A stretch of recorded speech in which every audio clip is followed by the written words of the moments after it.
Class 10 প্রিয় ছাত্রছাত্রীরা, আশা করি সকলেই তোমরা খুব ভালো আছো। আজকে এমন একটা ইন্টারেস্টিং টেক্সট তোমাদের পড়তে যাচ্ছি বা শিখতে যাচ্ছি যেটা সারা জীবন চেষ্টা করলেও তোমরা ভুলতে পারবে না। আমি কথা দিচ্ছি অবশ্যই মনে থাকবে। আমার সঙ্গে থাকো। Lesson number 7। আচ্ছা, পাঠ্যটির নাম অর্থাৎ টেক্সটের নাম দ্য ক্যাট। লিখেছেন কে? Andrew Barton Paterson. আবার বলছি, অ্যান্ড্রিউ বার্টন পেটারসন।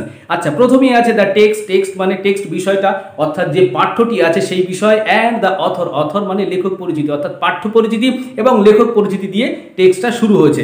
প্রথমে অ্যান্ড্রিউ বার্টন পেটারসন, তার সম্বন্ধে আমরা জেনে নিই। জন্মগ্রহণ করেছিলেন 1864 মানে 1864 সালে জন্মগ্রহণ করেছেন এবং মারা গেলেন কবে? 1941 অর্থাৎ 1941 সালে। ওয়াজ ছিলেন অ্যান অস্ট্রেলিয়ান পোয়েট মানে অস্ট্রেলিয়ার একজন কবি। অস্ট্রেলিয়া ক্যাঙ্গারুর দেশের একজন কবি ছিলেন। আচ্ছা, তিনি তারপরে কি আছে? জার্নালিস্ট কাদের বলা হয়? যারা জার্নালে লেখালেখি করেন। জার্নাল কোনগুলো? যেগুলো সাময়িক পত্রপত্রিকা বোঝো? সাময়িক হচ্ছে যেগুলো পাক্ষিক, দ্বিপাক্ষিক, সাপ্তাহিক, মান্থলি, মাসিক, এইগুলোকে বোঝায় না, সেইগুলোকে জার্নাল বলে। আচ্ছা, জার্নালস কিরকম? পাক্ষিক হচ্ছে কত? 15 দিনে এক পক্ষ হয়, তাহলে পাক্ষিক 15 দিন অন্তরে যেটা প্রকাশিত হয় সেটাকে পাক্ষিক বলে, পাক্ষিক পত্রপত্রিকা। যেটা সাপ্তাহিক হয় সেটা 7 দিন অন্তরে হয়, আর যেটা মান্থলি হয় সেটা মাসিক পত্রপত্রিকা। সেইগুলোই যারা লেখালেখি করে তাদেরকে বলা হয় জার্নালিস্ট, অর্থাৎ তিনি জার্নালিস্ট ছিলেন। বোঝা গেছে? অ্যান্ড অথর এবং লেখক ছিলেন হু মানে যে কে? Andrew Barton Paterson. যে রাইট মানে কি? লেখা। রাইটের পাস্ট টেন্স কি? রোট, লিখতেন। থার্ড ফর্ম কি জানো তো? সবাই জানো, হ্যাঁ, রিটেন। হ্যাঁ, হু রোট, যিনি লিখতেন কি? এক্সটেন্সিভলি মানে ব্যাপকভাবে বা প্রচণ্ডভাবে কোনো কিছুকে বোঝাতে এক্সটেন্সিভলি ব্যবহার করা হয়। Extensively on Australian life. কিসের উপরে ভিত্তি করে তিনি লেখালেখি করতেন? অস্ট্রেলিয়ান লাইফ অর্থাৎ অস্ট্রেলিয়ার জীবনযাত্রা সম্বন্ধেই তিনি লেখালেখি করতেন, বেশিরভাগ লেখালেখি আর কি। আচ্ছা, হিজ মানে তার, নোটেবল মানে প্রসিদ্ধ বা বিখ্যাত, এই সমস্ত বোঝানোর জন্য নোটেবল কথাটা ব্যবহার করা হয়। নোটেবল ওয়ার্কস মানে কাজকর্ম। ইনক্লুড মানে অন্তর্গত বা অন্তর্ভুক্তকে ইনক্লুড বলা হয়। ইনক্লুড কি? ওয়ালজিং মাতিলদা তার একটা লেখা, অর্থাৎ নোটেবল লেখা। আরেকটা কি? দ্য ম্যান ফ্রম স্নোই রিভার, আরেকটা লেখা আছে দ্য ম্যান ফ্রম স্নোই রিভার। এইগুলো তার বিখ্যাত লেখির মধ্যে পড়ে। আচ্ছা, নেক্সট আছে টেক্সট সম্পর্কে যে বিবরণটা দেওয়া আছে, অর্থাৎ আমরা যেটা পড়তে যাচ্ছি তার সম্বন্ধে কি বলা আছে দেখি। দ্য টেক্সট ডেসক্রাইব মানে কি? বর্ণনা করা। দ্য টেক্সট মানে পাঠ্যটি, ডেসক্রাইবস মানে বর্ণনা করে। দেখো, প্রেজেন্ট ইনডেফিনাইট টেন্স আছে। প্রেজেন্ট ইনডেফিনাইট টেন্স কিভাবে তৈরি হয় কেউ বলতে পারবে? প্রেজেন্ট ইনডেফিনাইট টেন্স হচ্ছে এম ইজ আর বসে কি?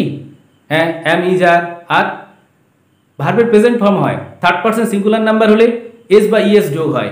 এম ইজ আর বসে কি? আচ্ছা, এটা আমাকে কমেন্টস বক্সে জানাবে। আচ্ছা, the text describes in minute মানে কি? মাইনিউট মানে পুঙ্খানুপুঙ্খ পর্যন্ত, একদম ছোট জিনিসও যেগুলোকে এড়িয়ে যাবে না কোনো কিছু, সেইটাকে মাইনিউট বলে। ডিটেল মানে বিবরণ, তাহলে পুঙ্খানুপুঙ্খ বিবরণ দেবে কি? দ্য ডেইলি অ্যাক্টিভিটিস, ডেইলি মানে প্রতিদিনকার, অ্যাক্টিভিটিস মানে কাজকর্ম সম্বন্ধে। অফ ক্যাটস, বিড়ালের প্রতিদিনকার কাজকর্ম সম্বন্ধে আমাদের এই টেক্সটটা বলছে। এই টেক্সটটার সম্বন্ধে আমরা পড়তে যাচ্ছি বিড়ালের জীবনযাত্রা নিয়ে। আচ্ছা, দ্য হিউমারাস মানে কি? হিউমারাস মানে হাস্যকর বা হাস্য উদ্দীপক, যেটা হাস্য মানে হাসির উদ্রেক করে বা হাসির সৃষ্টি করে, তাকে হিউমারাস বলা হয়। ন্যারেটিভ মানে বিবরণ বা বর্ণনা। টেক মানে নেওয়া, আস মানে আমাদেরকে নেবে। কোথায় নেবে? ইনটু দ্য ওয়ার্ল্ড মানে একটা জগতে। কোন জগতে? অফ ক্যাটস, বিড়ালের জগতে নিয়ে যাবে আমাদের। বিড়ালের জগতে গিয়ে ম্যাও করে বেড়াবো, তাই না? অ্যান্ড ইন্ডিকেট মানে কি? নির্দেশ করা বা সূচিত করাকে ইন্ডিকেট বলে। ইন্ডিকেটার আছে তো সবার বাড়িতে? হ্যাঁ, ইলেকট্রিসিটি আছে কিনা দেখার জন্য আমরা ইন্ডিকেটারকে দেখি। তো ইন্ডিকেটস মানে নির্দেশ করা বা সূচিত করা। ইন্ডিকেটস আজ টু আস, আমাদেরকে এই যে ইন্ডিকেটের পরে দেখো টু বসেছে। এটা অ্যাপ্রোপ্রিয়েট প্রিপোজিশনের সময় আমাদেরকে ওই যে প্রিপোজিশনে একটা প্রিপোজিশন থাকে না, যেখানে ব্ল্যাঙ্ক থাকে, সেখানে আমাদের বসাতে। এটা মনে রেখো যে ইন্ডিকেটের পরে টু বসানো যেতে পারে। হ্যাঁ, টু আস আমাদেরকে নির্দেশ করছে। দ্যাট দে মানে কারা? বেড়ালেরা। আচ্ছা, দে মে নট বি মে কখন হয়? পসিবিলিটি বোঝানোর জন্য মে ব্যবহার করা। মে নট বি নাও হতে পারে। দ্য জেন্টল মানে কি? জেন্টল, বিনয়ী, ভদ্র, নম্র, সম্র, এগুলোকে জেন্টল বলি। এরকম নাও হতে পারে। অ্যান্ড টিমিড মানে কি? ভীতু, তাকে টিমিড বলা হয়। ক্রিয়েচার্স মানে প্রাণী। আচ্ছা, that we take them for, that যে উই টেক আমরা নেই, দেম ফর অর্থাৎ তাদেরকে আমরা এরকম একটা ক্রিয়েচার হিসেবেই এতদিন ধরে এসি বা মেনে নিয়েছি বা মনে করি, কিন্তু তারা তা নাও হতে পারে। আচ্ছা, নেক্সট এবার টেক্সটে সরাসরি ইউনিট 1-এ চলে যাই, দেখি সেখানে কি আছে। রিড দ্য ফলোয়িং, রিড মানে পড়ো, দ্য ফলোয়িং মানে নিম্নলিখিত যা কিছু আছে সেটাকে পড়তে বলছি। ইউনিট 1, মোস্ট পিপুল, মোস্ট মানে অধিকাংশ, পিপুল মানে কি লোকজন, আমরা যারা আর কি, থিঙ্ক, থিঙ্ক মানে কি ভাবনা চিন্তা করা, ভাবি, কি ভাবি, দ্যাট দ্য ক্যাট, দ্যাট যে, দ্য ক্যাট, ক্যাট মানে বিড়াল, ইজ হয়, অ্যান একটি, আনইন্টেলিজেন্ট, ইন্টেলিজেন্ট মানে কি বুদ্ধিমান, আনইন্টেলিজেন্ট বুদ্ধিহীন, অ্যানিমেল মানে প্রাণী। তাহলে আমরা অধিকাংশ মানুষ যারা আছি তারা বিড়ালকে মনে করি একটা বুদ্ধিহীন প্রাণী। তারা কি ফন্ড অফ, ফন্ড অফ মানে অনুরক্ত, এটাকে ফন্ডের পরে অফ বসে, এটা মনে রেখো, অ্যাপ্রোপ্রিয়েট প্রিপোজিশনের জন্য এটা কাজে লাগবে। ফন্ড অফ, অনুরক্ত, ইজ, ইজ মানে স্বচ্ছন্দ, আয়েশ, বিলাস, আরাম, এগুলোই তো বিড়াল পছন্দ করে নাকি? হ্যাঁ। অ্যান্ড কেয়ারিং লিটিল, কেয়ারিং মানে কি কেয়ার করা মানে যত্ন করা, লিটিল মানে খুব কম, তাহলে খুব যত্ন করে কিসের পর? ফর এনিথিং, অন্য কিছু যত্ন আপনি করে না বা কেয়ার করে না অন্য কিছু বিড়াল, শুধু আয়েশ, আরাম, স্বচ্ছন্দ এইগুলোই সে পছন্দ করে। But mice and milk, but, but মানে কি কিন্তু, কিন্তু মানে আমরা তো এটা জানি কিন্তু, কিন্তু এখানে বাট মানে ছাড়া। মাইস অ্যান্ড মিল্ক, মাইস মানে ইঁদুর আর মিল্ক মানে দুধ, অর্থাৎ অন্য কিছুরই সে কেয়ার করে না, শুধুমাত্র দুধ আর ইঁদুর ছাড়া। এই পর্যন্ত ক্লিয়ার? তারপরে নেক্সট আসি। বাট এ ক্যাট, বাট কিন্তু, এ ক্যাট একটা বিড়ালের, হ্যাজ আছে, রিয়েলি বাস্তবিক, মোর ক্যারেক্টার, মোর মানে বেশি, ক্যারেক্টার মানে আমরা হচ্ছে চরিত্র জানি, কিন্তু এখানে ক্যারেক্টারের আর একটা মিনিং দেওয়া আছে, দেখো পার্সোনালিটি, অর্থাৎ এর নাকি পার্সোনালিটি আমরা যেটা মনে করি বা ভাবি তার থেকেও বেশি পার্সোনালিটি আছে দেন মোস্ট হিউম্যান বিংস, দেন মোস্ট হিউম্যান বিংস, মোস্ট মানে অধিকাংশ, হিউম্যান বিংস হচ্ছে মানুষ, মানুষের থেকে, অধিকাংশ মানুষের থেকে নাকি বিড়ালের বুদ্ধি বেশি বা পার্সোনালিটি বেশি। আমি জানি না কেমন বিড়াল, ঠিক আছে, আর আমরা কেমন বিড়ালের থেকে নিচে নেমে গেছি। আচ্ছা ঠিক আছে, মোর ক্যারেক্টার দেন মোস্ট হিউম্যান বিংস, মানুষ অধিকাংশ মানুষের থেকে। অ্যান্ড গেটস, অ্যান্ড মানে এবং, গেট মানে কি পাওয়া, অর্থাৎ বিড়ালরা পায়, বিড়ালরা কি পায়?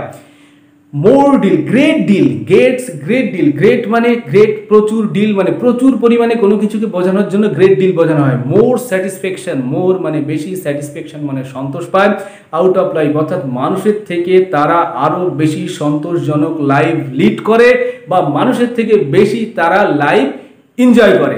বোঝা গেছে বিড়াল নাকি এরকম। আচ্ছা ঠিক আছে, নেক্সট প্যারা আসা যাক।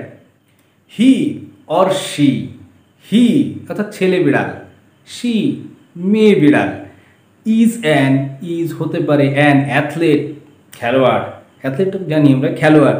অ্যান অ্যাক্রোব্যাট, অ্যাক্রোব্যাটের মিনিংটা দেখো নিচে দেওয়া আছে, অ্যাক্রোব্যাটের ওয়ার্ড মিনিংটা কি দেওয়া আছে? অন একজন, হু যে, এন্টারটেইন, এন্টারটেইন মানে কি বিনোদন করা বা আনন্দ দেওয়াকে এন্টারটেইন করা বলে। থ্রু মধ্যে দিয়ে, কিসের মধ্যে দিয়ে? ডিফিকাল্ট মানে কঠিন কঠিন, ফিজিক্যাল মানে শারীরিক মুভমেন্ট, শারীরিক ভীষণ ভীষণ কঠিন কঠিন মুভমেন্টের মাধ্যমে যারা মানুষকে বা কাউকে আনন্দ দেয় তাদেরকে অ্যাক্রোব্যাট বলা হয়। বিড়ালও এরকম কঠিন কঠিন মুভমেন্ট করে মানুষকে আনন্দ দেয়। আচ্ছা অ্যান্ড এ, অ্যান্ড এবং, এ গ্রিম, গ্রিম মানে দেখো ওটাও মিনিং দেওয়া আছে সিরিয়াস, সিরিয়াস ফাইটার। তাহলে হি অর শি অর্থাৎ একটা ছেলে বিড়াল অথবা একটা মেয়ে বিড়াল কি হতে পারে? একজন খেলোয়াড় হতে পারে, একজন অ্যাক্রোব্যাট হতে পারে, অথবা একজন সিরিয়াস ফাইটারও হতে পারে, যোদ্ধাও হতে পারে। আচ্ছা তারপরের line, all day long, all মানে সমস্ত, ডে লং মানে সারা দিন জুড়ে বা সারা দিন ধরে। দ্য ক্যাট বিড়াল কি করে? লোভস অ্যাবাউট, লোভস অ্যাবাউট মানে উদ্দেশ্যহীনভাবে ঘুরে ঘুরে বেড়ানোকে লোভস অ্যাবাউট, অর্থাৎ অলসভাবে ঘুরে বেড়ানোকে লোভস অ্যাবাউট বলে। দ্য হাউস বাড়িতে বিড়াল যা করে ম্যাও ম্যাও করে ডেকে বেড়াবে আর অলসভাবে চারিদিকে হেঁটে হেঁটে বেড়াবে। টেক্স থিংস, টেক মানে নেওয়া, টেক্স নেয়, থিংস ইজি সমস্ত কিছু স্বচ্ছন্দভাবে, কোথাও কোনো ঝামেলা নেই, কোথাও কোনো উৎপাত নেই, ওরা একদম নিরুৎপাত, কোথায় কি হচ্ছে না হচ্ছে সেসবে কিচ্ছু ধার ধারে না। Takes things easy and allow, and এবং, অ্যালাউ মানে কি অনুমতি দেওয়া, অ্যালাউ করা, বুঝতে পারছো? অ্যালাউ করে হিমসেলফ অর্থাৎ নিজেকে অনুমতি দেয়। টু বি পেস্টার্ড, পেস্টার্ড মানে উৎপীড়িত হতে, মানে আমাদের আদর বা প্রশ্রয় এমনভাবে মানে ওদের প্রতি আমরা শো করি যেটা উৎপীড়নের, অর্থাৎ উৎপীড়নের সমান, সেইটাকে ও অ্যালাউ করে বা প্রশ্রয় দেয়। Pestered, pestered by the attention, কিসের দ্বারা এই পেস্টার্ডটা কিসের দ্বারা হয়? উৎপীড়নটা বাই দ্য অ্যাটেনশন, অ্যাটেনশন মানে মনোযোগ, অফ দ্য পিপল, পিপল মানে লোকজন অর্থাৎ বাড়ির। আচ্ছা ইন দ্য হাউস, বাড়ি অর্থাৎ ইন দ্য হাউস মানে বাড়িতে, বাড়িতে যত সমস্ত লোকজন আছে আমরা অতিমাত্রায় বিড়ালের প্রতি এমনভাবে অ্যাটেনশন থাকে বা মনোযোগ থাকে যে আমরা আদর যত্ন একটু বেশি করে ফেলি, যেটা উৎপীড়নের সমান অর্থাৎ উৎপীড়নের সমার্থক, সেটাকে বিড়াল অ্যালাউ করে। অর্থাৎ সেটা পছন্দ করে, না হলে অ্যালাউ করবে কেন, আর নাই তো দিয়ে দিত। আচ্ছা গেল।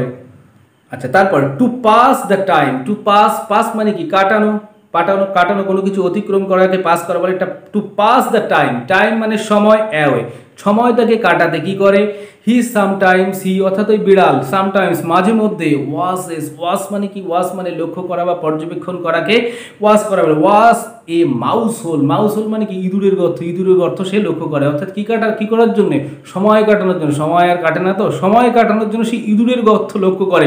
ফর অ্যান আওয়ার, 1 ঘন্টা ধরে, অর 2 ঘন্টা ধরে। দেখবে যদি বিড়াল কোনো সময় ঝোপের মধ্যে বা কোথাও কোনো ইঁদুরের গর্ত চুপ করে ঘাপটি মেরে বসেই থাকে, তো বসেই থাকে, সেটা নাকি তার কি সময় কাটানোর একটা আর কি পন্থা। Just to keep himself, just ঠিক, টু কিপ মানে রাখা, হিমসেলফ মানে নিজেকে, ঠিক, হিমসেলফ কিরকম, জাস্ট টু কিপ হিমসেলফ নিজেকে রাখতে, ফ্রম ডাইং অফ বোরডুম, অর্থাৎ বোরডুম মানে কি একঘেয়েমি, বিষাদজনক কোনো কিছুকে বোরডুম বলে। অর্থাৎ এই একঘেয়েমি জীবন থেকে নিজেকে মুক্ত রাখতে সে এটা করে, কি করে, মাঝে মধ্যে 1-2 ঘন্টা সে ইঁদুরের গর্তকে লক্ষ্য করে, ইঁদুর কখন বেরোবে, ইঁদুরের চলাচল, ইঁদুরের গতিবিধি এইসব লক্ষ্য করে। সেটা কি করতে, টাইম পাস করতে। এটা হচ্ছে তার একটা অ্যাক্টিভিটিসের মধ্যে পড়ে। আচ্ছা নেক্সট হচ্ছে পিপল গেট দিস আইডিয়া, অর্থাৎ এই সমস্ত অ্যাক্টিভিটিস দেখে পিপল গেট মানে আমরা আর কি, গেট দিস আইডিয়া, এই আইডিয়াটাই পাই, দ্যাট দিস মানে এই শর্ট মানে প্রকার, অফ থিঙ্ক অর্থাৎ এই প্রকারের জিনিসপত্র, is all that holds, is all মানে সব, দ্যাট হোল্ডস করছে মানে ধারণ করছে, লাইফ ফর এ ক্যাট, এটাই একটা বিড়ালের জীবন। অর্থাৎ এই সমস্ত যে অ্যাক্টিভিটিসগুলো উপরে লিখলো, অর্থাৎ লিখলেন, সেইগুলো থেকে আমরা এটাই ধারণা করি যে বিড়ালের এটাই জীবন। পিপল, আবার পড়ছি লাইনটা, people get this idea, people মানে মানুষজন, গেট দিস আইডিয়া এই আইডিয়াটা পায় বা লাভ করে, দ্যাট যে দিস শর্ট অফ থিংস এই জিনিসগুলোই বা এই প্রকারের জিনিস, শর্ট মানে প্রকার, অফ থিংস মানে এই জিনিসগুলো, এই প্রকারের অ্যাক্টিভিটিসগুলোই, is all that holds, is all সমস্ত কিছুই, হোল্ডস মানে ধারণ করা, লাইফ অর্থাৎ এইটাই বিড়ালের জীবন, ফর এ ক্যাট একটা বিড়ালের জন্য। আচ্ছা একটু ক্লিয়ার আছে, ঠিক আছে। লাস্ট লাইন, বাট কিন্তু, ওয়াচ হিম তাকে দেখা, as the shades of evening fall, but watch তাকে যদি পর্যবেক্ষণ করি বা লক্ষ্য করি, হিম তাকে, অ্যাজ দ্য শেড অ্যাজ হিসেবে, দ্য শেডস মানে কি ছায়াকে শেডস বলে, of evening fall, of evening মানে কি সন্ধ্যার সময়, ফল মানে যখন সন্ধ্যা নেমে আসে তখন কি হয়, সমস্ত কিছু ছায়া কি ভীষণ বড় হয় তো নাকি, ভীষণ লম্বা হয়ে যায়, তো সেইটাকে যদি আমরা ফলো করি বা দেখি তাহলে আমরা তার অ্যাক্টিভিটিসটা বুঝতে পারবো, অর্থাৎ তার কাজটা ওরকম ছায়ার মতো বিশাল, বোঝা গেছে। তাহলে ওইটুকের মধ্যে সে সীমাবদ্ধ নয়, তার কাজের মানে জীবনযাত্রা বা তার অ্যাক্টিভিটিসগুলো ওই ছায়ার মতো বিস্তৃত বা ছড়ানো। ইউ ক্যান সি তাহলে, অর্থাৎ সেটাকে যদি তুমি ধরতে পারো যে বিড়ালের বিস্তৃতি বা অ্যাক্টিভিটিসের বিস্তৃতি এইরকম সন্ধ্যার সময় যে ছায়া দেখা যায় সেই রকম। ইউ ক্যান সি তখন তুমি ক্যান মানে পারা, সি মানে দেখতে পারা, দ্য ক্যাট বিড়ালকে দেখবে, as he really is, as হিসেবে, হি সেই অর্থাৎ বিড়াল, রিয়েলি মানে বাস্তবিক, ইজ অর্থাৎ তখনই তুমি জানতে পারবে একটা বিড়াল কীরকম বাস্তবিক। আজকে এই পর্যন্ত থাক, নেক্সট দিন অ্যাক্টিভিটিস যেগুলো আছে সেইগুলোকে আমরা সলভ করে পরে ইউনিট 2-তে বা পার্ট 2-তে যেটা আছে সেখানে যাব। তোমাদের আজকের এই লেসনটা বা এই পার্টটা কেমন লাগলো অবশ্যই কমেন্ট করে জানিও। ভালো লাগলে অবশ্যই আমারও ভালো লাগবে। সবাই ভালো থেকো, আবার কথা হবে পার্ট 2-তে।